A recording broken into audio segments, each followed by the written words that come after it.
देखो फोटो तो नहीं दिखा सकता, ये तुम भी जानते हो, पब्लिकली ऐसे ठीक नहीं है। जिस दिन तुम्हारी भाभी हो जाएंगे उस दिन फोटो भी दिखा देंगे, प्रॉब्लम है। इतने समझदार तो तुम हो, ऐसा फोटो नहीं दिखा। बोलो, बच्चे लोग उनके घर कोई बता दे जाकर के, दे देख लो तुम्हारे क्लास में फोटो चल रहा है। उनके घर बता दे कोई। चलो, अब आप लोग क्वेश्चन पूछ सकते हैं, जो भी कोई क्वेश्चन है। देखो मेरी स्टोरी सुनो, मेरी स्टोरी कितनी सी। हमारा गांव है सिकंदराबाद, जिला बुलंदशहर। यहाँ जहाँ स्टूडियो है, यहाँ से 18 किलोमीटर दूर है हमारा गांव। और 18 होगा पक्का, 18 से 19 किलोमीटर है। ठीक है, 18 ही पड़ता है, मतलब दो रास्ते हैं, एक से 18 है। हमारे पिताजी किसान हैं, मम्मी हाउसवाइफ है, और 5 भाई बहन हैं हम। 5 भाई बहन में सबसे बड़ी हमारी दीदी हैं, फिर हमारे भाई हैं बड़े, फिर मैं हूँ, और फिर मुझसे छोटी 2 बहनें हैं। बड़ी बहन जी हमारी टीचर हैं, गवर्नमेंट टीचर। और मुझसे बड़े भाई जो मेरे हैं वो दिल्ली पुलिस में हैं। फिर मैं हूँ, मुझसे छोटी बहन एक टीचर है। और एक बहन हमारी ऐसी है जिसका पढ़ने में मन नहीं था थोड़ा, तो वो हैंडीक्राफ्ट वगैरह में उसका मन था। उसने बोला भैया, उसने मतलब पापा से ही बोला कि मेरा पढ़ाई में ज़्यादा मन है नहीं, तो वो अपना हैंडीक्राफ्ट वगैरह। ठीक है, तो ये है। ये तो हुआ हमारा, मतलब हम लोग कर क्या रहे हैं।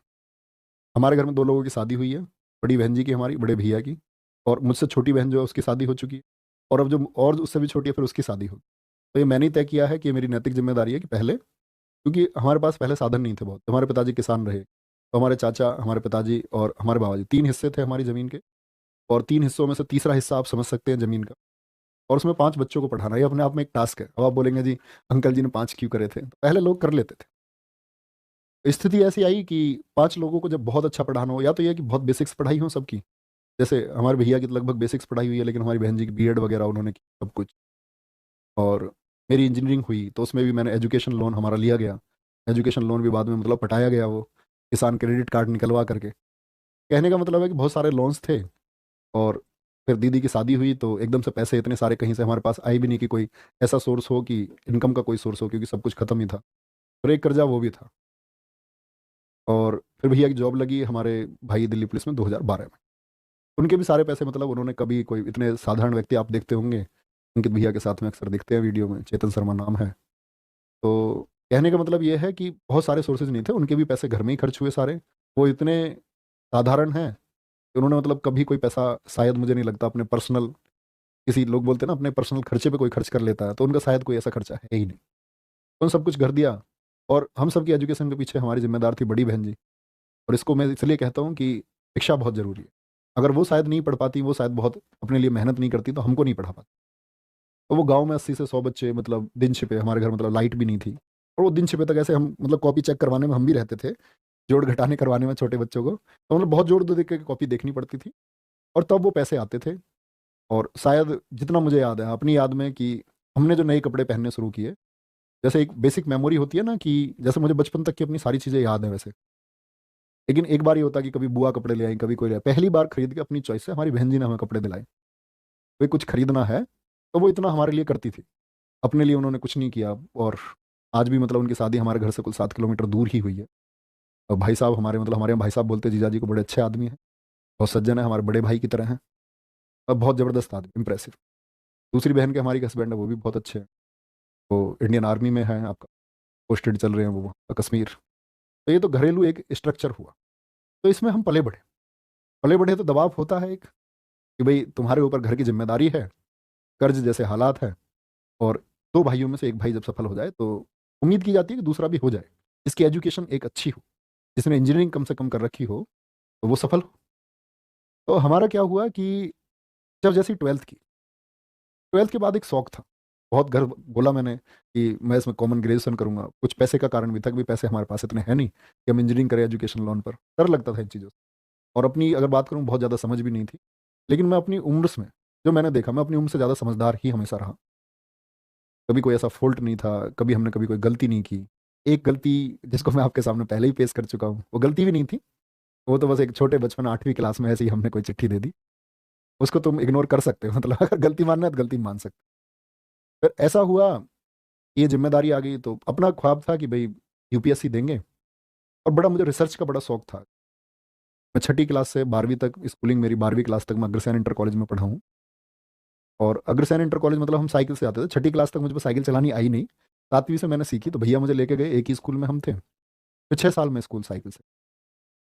पढ़ने का जुनून इतना था कि हमारे प्रिंसिपल थे समय सिंह, मतलब आप कह सकते हैं मतलब एक डिप्टी प्रिंसिपल थे वो प्रिंसिपल तो हमारे वीरखेड़ा गांव के थे, और बाद में हमारा प्रिंसिपल बने आपका, उनका क्या नाम था, बीगेपुर के प्रिंसिपल थे सतपाल सिंह अधाना जी। तो स्कूल जाते रहे, पढ़ाई का इतना शौक था, कार्बनिक रसायन 11वीं क्लास में ठंड के टाइम पर, और मैं कोहरे में अपने साइकिल के स्टीयरिंग पर कार्बनिक रसायन पढ़ते हुए जा रहा था, तो हमारे मास्टर जी साइड में आ गए, समय सिंह जी, उन्होंने प्रेयर ग्राउंड पर मुझे सबके सामने बुलाया, बोले कि ये लड़का किस दिन सड़क पर मर जाएगा। मैंने इसको 3-4 दिन देखा है साइकिल पढ़ते हुए जाता। और फिर मतलब इतना जीएस वीएस का इतना पढ़ने का शौक था, 6ठी से 12वीं तक जितने भी कंपटीशन हुए, चाहे वो भारत को जानो हो, चाहे रोटेट के वो छोटे छोटे जीएस के कंपटीशन। और भारत को जानो के बारे में अगर आप में से बच्चे जानते होंगे तो स्कूल लेवल से बच्चे सेलेक्ट होकर के फिर सीबीएसई बोर्ड, यूपी बोर्ड, वो कंबाइंड था, फिर जिले से बच्चे चुने जाते थे, जिले के बाद में फिर मंडल पर, और मंडल के बाद में फिर राजस्थान सेंट्रल एग्जाम होता। तो मैं क्वालिफाइड हूँ, ठीक है, उसमें प्रथम स्थान में रहा। और बहुत वो माइक पे होती थी, ऐसे लिखित परीक्षा नहीं होती थी, माइक पे आपको क्विज में आंसर देना होता था सामने लाइव तुरंत। ऐसे ही चलते रहे, मतलब जीएस का बड़ा अच्छा था, तो बड़ा रिसर्च का शौक था। साइकिल पे गए तो रेल पे अगर देखा टीयर 2 क्यों लिखा हुआ है, हर चीज़ का बड़ा शौक था। कॉलेज में 4 साल में हमने पढ़ा सिर्फ और सिर्फ लाइब्रेरी में कंप्यूटर पे गूगल पे जाके चीज़ें ढूंढना, ये क्यों होता है, दिमाग में दुनिया में कहीं खंबे पे कुछ लिखा दिखा, दीवार पे कुछ लिखा दिखा, हर चीज़ के बारे में रिसर्च की, ऐसा क्यों नहीं होता है। बड़ा मतलब एक व्यक्ति होता है ना जिज्ञासु, तो मुझे लगता है मैं हद से ज़्यादा जिज्ञासु हूँ किसी चीज़।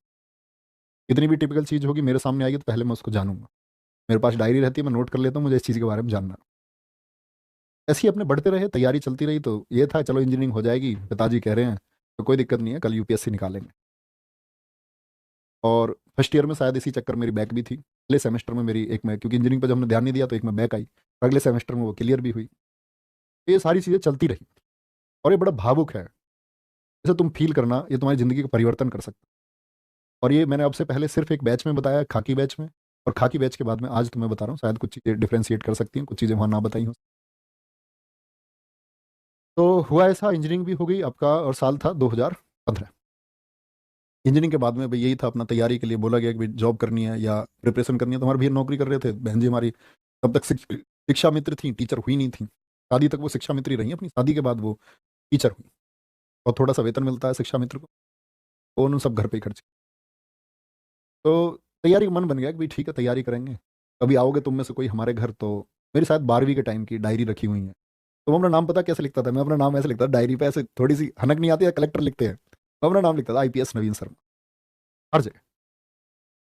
तो ख्वाब था एक पाला हुआ, इतनी अखबारों की कटिंग मैंने की, अगर आप देखोगे उस समय के चुनावी मुद्दों से लेकर के, ऐसा नहीं था मुझे जीएस पढ़नी थी, मुझे पॉलिटिक्स में बड़ी रुचि थी, मैंने चुनावी मुद्दों से लेकर के हर चीज़ की फाइलों की कटिंग, मेरे पास हर चीज़ की कटिंग होती थी, चुनाव में कौन कहाँ हुआ, सदुआ भैया क्या कर रहे हैं चित्रकूट वाले, कौन सा गैंगस्टर कहाँ क्या कर रहा है, कौन कौन से गैंग है, वीडियोज़ देखी हमने खूब यूट्यूब अपने कॉलेज के टाइम पे, सब रिसर्च की किसका गैंग कहाँ तक है, किसके गैंग में कौन है। और हम ना पढ़ाई करते थे बहुत बढ़िया, इंजीनियरिंग में अपने पास किताबें जीएस की रही, पढ़ते रहे, गाइडेंस लोगों से रहते रहे, दिल्ली चले गए फाइनली 2015 में, फिर तैयारी करेंगे। और मैं, हमारे चाचा जी, हमारे परिवार में लोकेश, हमारे गांव से ही अरुण भाटी दोस्त है मेरे, तो हम 3-4 लोग गए तैयारी करने, एक हमारे गांव के भांजे थे तो वो गए।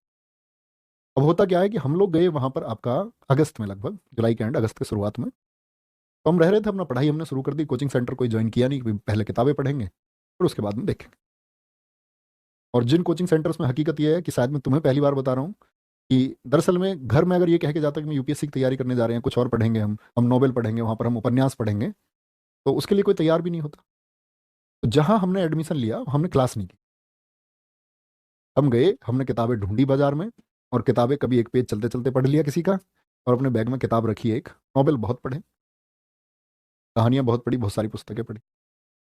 दिन आया अगस्त के बाद में नवंबर का, नवंबर आया तो मतलब उस टाइम ये था कि भाई सीपीओ देना है तुमको, और सीपीओ मेरा 2016 क्वालिफाइड भी हुआ, 2015 एनटीपीसी मेरा क्वालिफाइड भी हुआ, और ऐसे बिगड़ तैयारी के दिए, कुछ ज़्यादा तैयारी से नहीं दिए, क्योंकि मैथ वैथ ठीक था, अपने रीजनिंग में कुछ करना होता ही नहीं है एसएससी की में वो बस कॉमन सी की 10-15 दिन में सीख साख के बढ़िया प्रैक्टिस करके, और उस समय मतलब बड़ी आसान सी रीजनिंग आती थी, जीएस का भी एक अच्छा लेवल होता था, हालांकि एसएससी का हमें।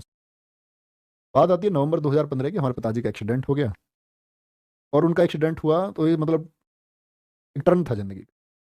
एक्सीडेंट होने के बाद में गांव में आना पड़ा, हमारे पिताजी के 17 फ्रैक्चर थे, हॉस्पिटल में रहे, मैं हॉस्पिटल में ही रहा लगातार, और वो गेहूं बोने का समय था, पिताजी हमारे किसान है, सारी जिम्मेदारी उनकी थी।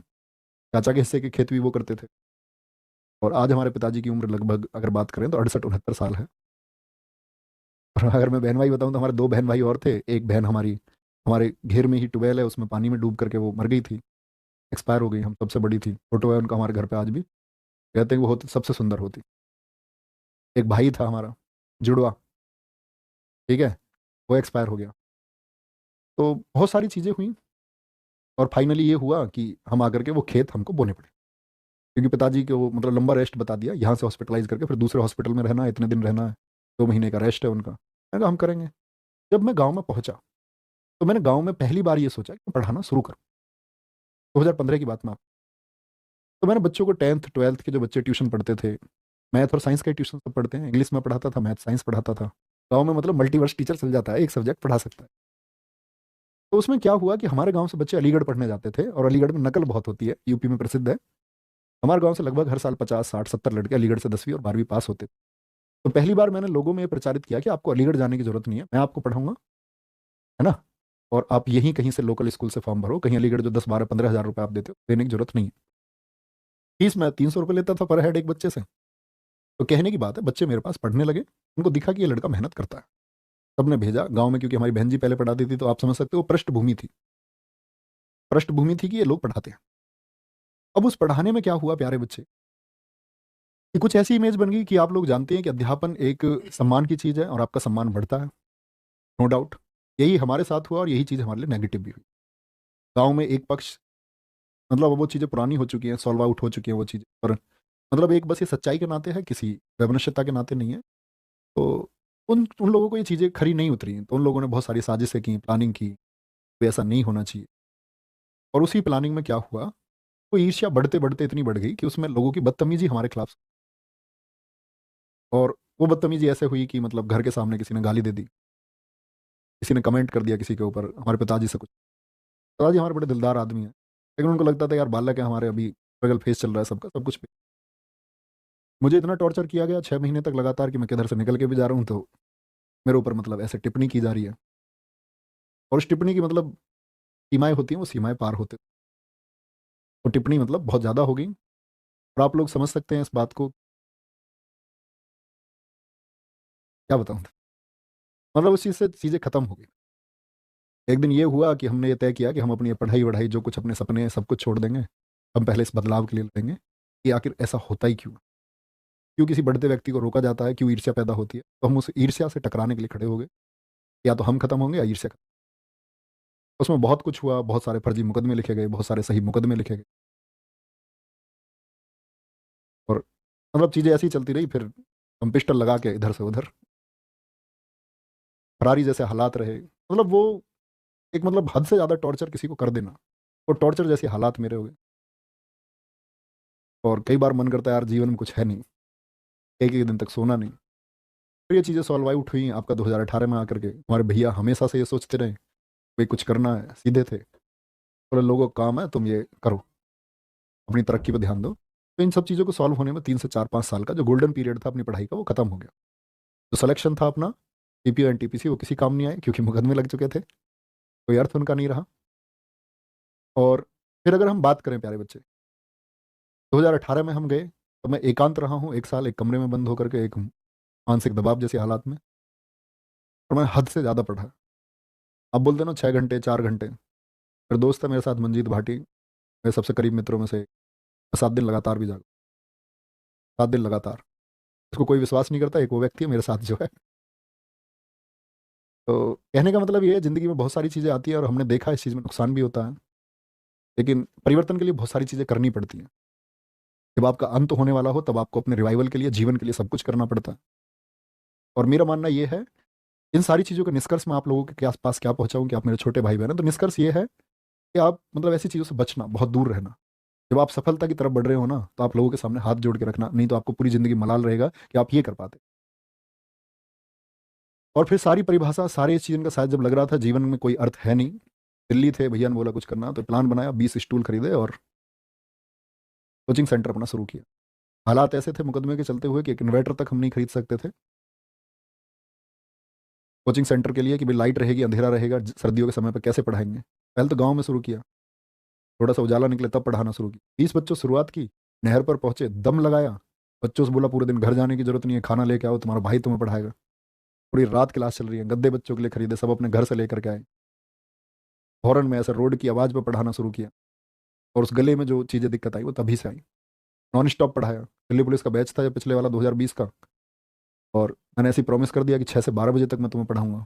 गर्मियों के टाइम पे, लॉकडाउन का समय था, ना पंखे, गांव में जंगल में बाग था, अस्तौली गांव में हमारे पास, तो वहाँ एक स्कूल था, ना तो वहाँ इलेक्ट्रिसिटी कोई सप्लाई, इतनी दूर जंगल में कहीं सप्लाई होगी, ना पंखे ना कुछ, बच्चे तर पसीने में, मैं तर, लेकिन लगातार हम 6 घंटे पढ़े। और सारे बच्चे वो लगभग बेहतरीन माइंड सेट के बच्चे हैं, मैं आज देख पाता हूँ सबको, शायद एक जागरूक नागरिक भी हैं जो ऑफलाइन स्टूडेंट। फिर उसके बाद नहर पर आए, नहर पर आने के बाद में फिर जिंदगी संवारने का काम अंकित भैया ने किया। उन्होंने बोला कि हमारे यहाँ से एक हिस्ट्री के टीचर चले गए थे, बोले कि नवीन अगर ये कर पाए, तो उस समय ये था कि मैं 6 आपका पढ़ा रहा था, 6 घंटे, तो मेरे भैया ने हमारे ने कहा बड़े ने कि वहाँ से ऐसे पढ़ाना है। मैंने कहा नहीं, मैंने तो यहाँ प्रॉमिस किया हुआ है बच्चों से। बोले शाम को पढ़ाऊंगा। पढ़ाएंगे। पढ़ाते पढ़ाते यही सब अभी तक चल रहा है, आपके सामने है जो कुछ भी है, मेहनत कर रहे हैं, साथ मिलकर चल रहे हैं। और जीवन में बस एक यही ख्वाब है कि जो कुछ छूटा तो ज़्यादा बहुत कुछ मिला है। तो हम लोग ये मानते हैं कि अगर हम गुंजाइश रखते हैं हमेशा सुधार की, तो हम आगे पहुंचते हैं। जीवन में आप क्या सीखते हो वो महत्व रखता है हमेशा। आज शायद हम कहीं डिस्ट्रिक्ट मजिस्ट्रेट भी हो जाते तो शायद इतने लोग हमें नहीं जान पाते। कहीं हम शायद आईपीएस भी होते तो लोग हमें नहीं जान पाते। हम कहीं इंस्पेक्टर होते तो नहीं जान पाते, सब इंस्पेक्टर होते नहीं जान पाते। हम कहीं रेलवे में काम कर रहे होते, लोग इतने हमको नहीं जान पाते। और सबसे बड़ी बात है, सर्विस सेवा हम इतने लोगों को दे ही नहीं पाते। एक डिस्ट्रिक्ट मजिस्ट्रेट चंद लोगों को सेवा दे पाता है अपने पूरे जीवन काल में। एक आईपीएस चंद लोगों के लिए सही काम कर पाता है। एक सब इंस्पेक्टर ना के बराबर लोगों के लिए सही काम कर पाता है अपनी ज़िंदगी में, राजनीतिक दबाव के चलते हुए। लेकिन मुझको लगता है कि हम लोग जो काम कर रहे हैं, पर कोई ना तो कभी दबाव बना सकता है, और हम हज़ारों घरों की ज़िंदगी संवार सकते हैं। उस दिन प्रण किया कि अपना ज़िंदगी, जिस दिन वो मैंने 20 स्टूल खरीदे, कि हम कभी ना तो कभी कोई फॉर्म भरेंगे, आगे केस मुकदमे सब खत्म हो गए, लेकिन हमने डिसाइड किया हम पूरी ज़िंदगी अब अध्यापक रहेंगे। Teacher means teacher. ऐसा नहीं कि अपनी तैयारी करेंगे, नौकरी लग जाएगी, नौकरी करेंगे, बच्चों को आज पढ़ाएंगे, कल नहीं पढ़ाएंगे, परसों चैनल बदलेंगे, नहीं, एक जगह पढ़ाएंगे, अपने अंतिम क्षण तक, अंतिम सांस तक पढ़ाएंगे, बच्चों में वैल्यूज डेवलप करेंगे, बच्चों को सिखाएंगे कि शिक्षा क्या महत्व है। सब कुछ चल ही रहा है, कोई दिक्कत नहीं है। और बाकी अगर बात करते हैं, कोई बच्चों तक तो हम है ही, जिंदगी हम संवार पा रहे हैं। और एक चीज़ होती है धन, के बारे में शायद कभी कोई ऐसा पंथ रहा नहीं। इसके बारे में हमारे चैनल के ऑनर जानते हैं कि धन से मेरा कितना लेना देना है या कितना नहीं है। वो चीज़ें मैं आपके पास डिलीवर करूँ तो वो शायद एक झूठ होगा, सत्य होगा, तो कभी उससे कोई वास्ता। आज भी हमारे पैसे हैं, मेरे भैया और ये दोनों आपस में मित्र हैं, अंकित भैया। मैं कहा मेरे जो भी पैसे हैं मेरे भैया के पास, वहाँ पहुँच जाते हैं, कोई दिक्कत नहीं है, तो मैं ले लेता हूँ जो मुझे ज़रूरत होती है। इतना ही सीन है, और बस मेहनत करते रहेंगे, आगे बढ़ते रहेंगे। अपना ख्याल रखो, और मतलब तुम मेहनत करो, अपनी योजना बनाओ, और जीवन में कहते हैं ना, आपको एक चीज़ सिखाई जाएगी कि नसीब में जो लिखा। मेरा मानना है प्यारे बच्चे, नसीब ठीक है, हमको हर चीज़ को वैल्यूएशन देना चाहिए, लेकिन मैं आपको एक बात बताता हूँ, सबसे बड़ी चीज़ योजना होती है। आपके पास एक बेहतर योजना है और आप उस पर काम करेंगे तो आप जरूर सफल होंगे। फिर वो चाहे आपकी सरकारी नौकरी की बात हो। मैं बोलता हूँ ना, आप में से हमेशा सारे बच्चे सफल नहीं हो सकते, लेकिन आप में से बहुत सारे बच्चे सफलता के ऐसे मुकाम भी लिखेंगे जो किसी ने ना लिखे होंगे, जो आपने स्वयं नहीं सोचे होंगे कि आप इतने सफल हो सकते हैं, आप इतने सफल हो जाएंगे। मेरे को अभी पूछा, सर आपकी कितनी सैलरी है? एक डिस्ट्रिक्ट मजिस्ट्रेट अगर ईमानदारी से जितना 10 सालों में कमाएगा, इतना हम 1 महीने में ईमानदारी की बात कर रहा हूँ मैं। वो भ्रष्ट हो जाए तो बात दूसरी है, वो भी एक अलग विषय है। मुझे लग रहा है मुझे सारी चीज़ें आपको बता देनी चाहिए, तो अपना ख्याल रखिए बहुत सारा। और ये भावनात्मक चीज़ें हैं, मैं इनके लिए परेशान नहीं होता, नहीं तो मैं इन चीज़ों के लिए बहुत दिन रोया भी हूँ। बहुत मतलब मानसिक वेदना होती है ना, वो उत्पन्न भी हुई है, लेकिन अब ये चीज़ें, थोड़ी सी नमी आती है आंखों में, लेकिन अब लगता है सब सही है। ये जीवन का एक अध्याय है, मुझे लगता है मेरे अनुभव का सबसे बड़ा कारण यही है कि मैं हर वर्ग में जिया हूँ। हर वर्ग से मतलब शिक्षित वर्ग से लेकर के इसी दौर में मैं बहुत सारे अफसरों से, बहुत सारे राजनीतिकों से, अपने मामले में, अपने बचाव में, लोगों के बचाव में बहुत सारे लोगों से मिला। बहुत जीवन में भागदौड़ रही 4-5 साल। तो ये शायद मुझे लगता है तभी का अनुभव है, और ये हमेशा काम आता है, हर एक फील्ड में, हर जगह काम आता है, और ये मेरे काम आज भी आता है। बस आप लोग अपना ख्याल रखिए। अंतिम क्लास है, ये चीज़ें आपको ऐड होकर मिल जाएंगी, तो अनुसरण करना। मैंने 2 लेसन आपको बताया कि ज़िंदगी में आप प्यारे बच्चे बस आगे बढ़ते रहें।